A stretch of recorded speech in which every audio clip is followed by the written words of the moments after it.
So yun guys, nandito kami sa Sunshine, Kabuko. Ayan si Brother Rowel.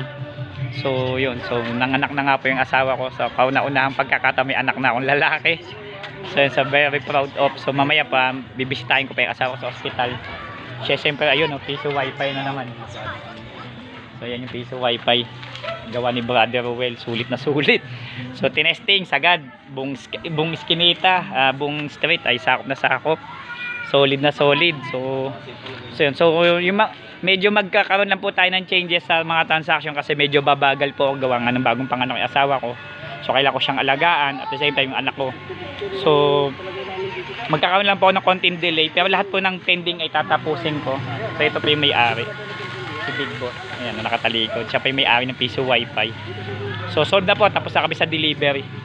So ako na po humingi ng dispensa. Natapos ko na pa yung Ate Judith tsaka dito sa 13. So sunod naman po, ayun, doon po kay na sa Magallanes po, no?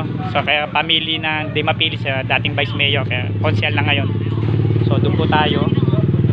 Tsaka yung mga latag ko pa po doon sa Barangay Pacheco, tatapusin ko po yan.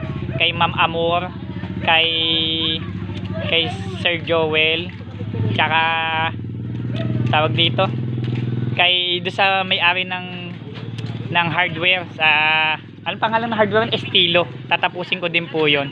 At the same time, kay Sir Boyet Bicar, so yung ating pag-extend ng wifi ay tatapusin ko na rin po. So yun po, no. Maraming salamat. PC mo, gawa mo. Ayun ang ating piso wifi vendor. Sulit na sulit at kumikita na. Don't forget to subscribe. Maraming salamat po.